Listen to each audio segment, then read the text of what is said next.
from Rhode Island is recognized. Thank you very much, Mr. Chairman, and thank the panel for their testimony insights today.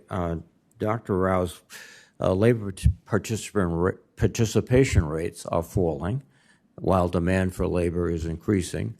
Do you have any insights into why labor participation rates are falling and what we might do to raise them up? Well, hello, Senator Reid. So labor force participation fell at the beginning of the pandemic, but actually we've had one of the fastest recoveries in labor force participation in record. So if we look at prime age labor force participation, those are Americans 25 to 54, it has recovered 2.1 percentage points of the 3.1 percentage points that were lost at the onset of the pandemic. We know that participation is a little slower to recover than unemployment after recession, but our participation growth has actually been relatively strong. What you're probably referring to is we also see record numbers of job openings, so we have a very tight labor market. So there's no question that some people are not participating due to concern out of the pandemic. But let's also keep in mind that the pandemic, at the onset of the pandemic, we were almost at the height of the baby boom retiring. So even just looking at the what would have been the change in labor force participation in our labor force without the pandemic, we would have seen a decline. In addition, with the pandemic, we've seen excess retirements. So many people, I think, will be coming back as the pandemic gets under control. But let's face it, we do have a labor force challenge in this country. Declining fertility, immigration has been stymied due to the prior administration, and then with the pandemic, we need to find ways to be improving our labor force participation and our labor supply, because that is part of economic growth. Related to that is the nominal wages are rising because of the tight labor market. As we see more people coming back with the end of the pandemic, we hope, can we sustain this nominal wage growth? You're right, Senator, that right now a lot of the wage growth is due to the economic, the fiscal support and the what I call pandemic economics. So we see wages rising in nominal terms.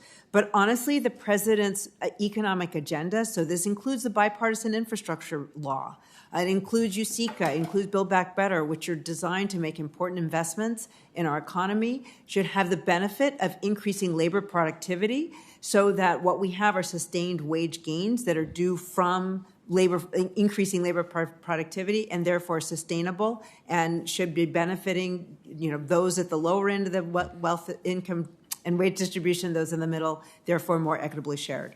In fact, the president's program is very specifically directed at trying to maintain wage growth for the low-income, middle-income Americans, very deliberately and very consciously. It is. It's not only by ensuring that the kinds of jobs that they have are well compensated and high paying jobs, but also by making everyday costs more affordable, prescription costs, childcare costs, so that just overall family well-being and household balance sheets are growing and sustainable. Thank you. Dr. Bernstein, you spoke very insightfully about the housing crisis we're facing today. And first, a question, with the anticipated rate increases by the Federal Reserve, do you think that will cool housing prices significantly? Historically, increase in the federal funds rate show up fairly quickly in mortgage rates. And we're seeing some of that. And yes, that puts some dampening pressure on the growth in home prices.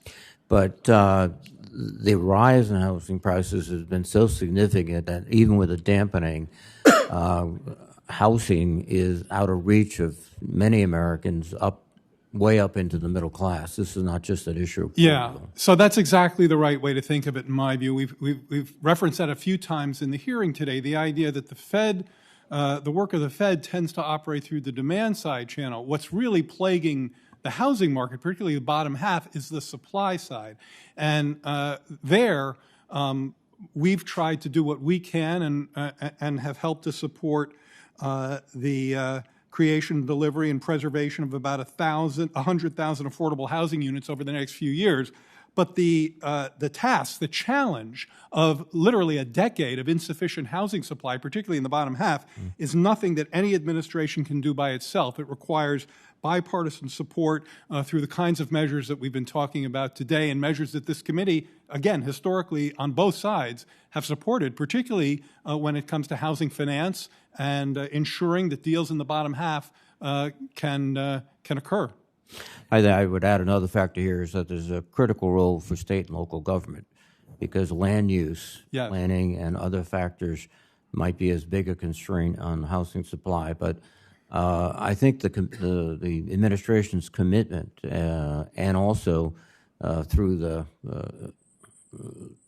money we've given to states, governors' commitments to increase affordable housing is significant. It's now a front page issue. 10 years ago, it was sort of. I don't think you're exactly right to raise zoning. I don't think we solve this problem without dealing with exclusionary zoning issues. Thank you, Senator Reed, for your